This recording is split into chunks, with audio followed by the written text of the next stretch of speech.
All right, welcome to another edition of Vikings Circle. I got Rick Spielman here, Vikings General Manager. And Rick, my fantasy team right now, we're not doing the best, but your real life team is 3-3 going into the bye. How you feeling?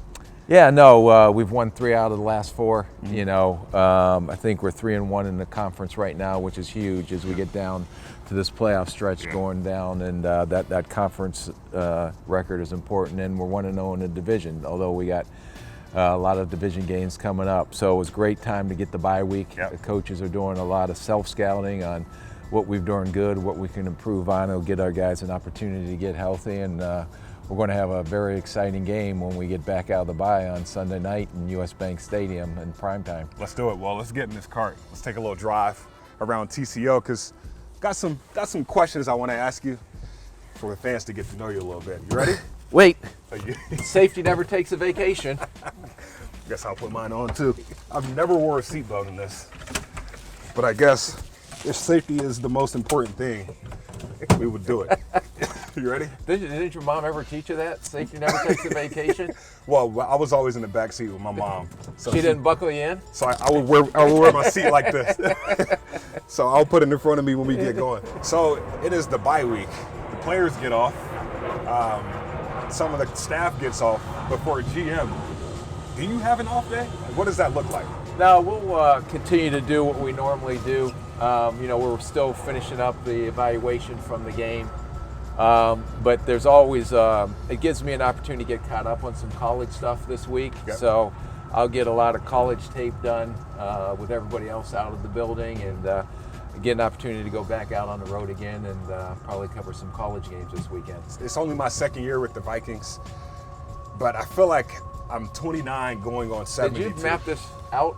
So right. we're not going to end up in a dead end somewhere. We're going to have to turn around, are we? I've driven this course 3 or 4 times already. Okay. Today. Okay. So we're good. But I feel like I'm 72 in Vikings years. These close wins, logically, I'm glad we were winning games. But emotionally, how does it feel for you? Because me and I guess a lot of us, we're like, whew.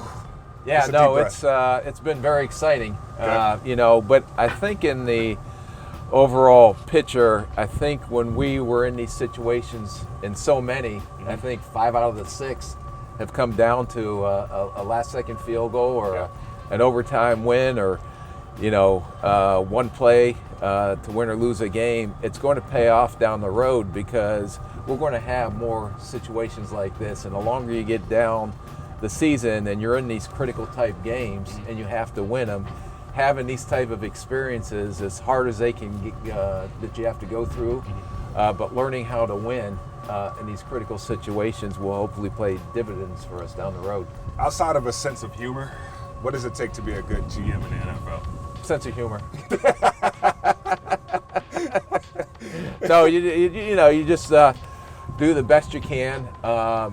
Putting a roster together, managing the cap. There's so many other things that go into that job, just besides personnel and cap planning, but all the other football operations that you're overseeing, and just to make sure that all that's running smoothly as well. But without a good sense of humor and ability to laugh at yourself a lot, it'd be a very stressful job. When was the last time you taken a step back and said, "Hey, this is pretty cool that we get to stress over a kid's game"? I don't usually take a step back because you're always full steam ahead. You're always trying to roster plan. You're always trying, what can we get better at? What we can be more efficient at? And our specific roles and responsibilities. But I think when you reflect, you're going to probably reflect back someday down the road when you actually retire. Because other than that, you're going 100 miles an hour, full speed ahead, 24/7. Any surprises this year to you? It's great to see a lot of these young kids that get an opportunity that maybe haven't gotten in the past. KJ Osborne is a great example. Of him not really contributing last year as a rookie, but finally getting an opportunity to show what he can do. He's worked extremely hard. He had a great off season. He always, no matter what adversity he was hit as a rookie, he kept pushing forward, and now it's paying off for him, and it's paying off for our football team as well. When you can have our plan in place on developing young players, and the coaches keep working with them, and then when they do get an opportunity to play, that they take advantage of that. Eventually, those are the guys who are going to replace the older guys as they move on. Even with all that said, we know coming out of the bye, we've been known to go on a run. So the fact so I'm driving Miss Daisy today, so I'm making sure I'm on my P's and Q's. Safety never takes a vacation. But with that said, like, how do you balance? You talked about KJ Osborne, Armon Watts, plus these veterans. As a GM, how do you balance potential versus value when it comes to winning now? Well, you always want to try to put a roster out there where you can win now.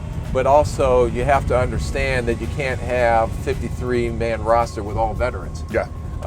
That every team has to have a developmental plan for that young roster, and that's the way I think we've been able to keep a competitive roster year in and year out. Is you keep the vets that you can, you try to keep your core guys, and what we've been able to do is when you have success in the draft, those are the guys that you want to pay before they get out into free agency. You want to try to keep that system going as long as you can.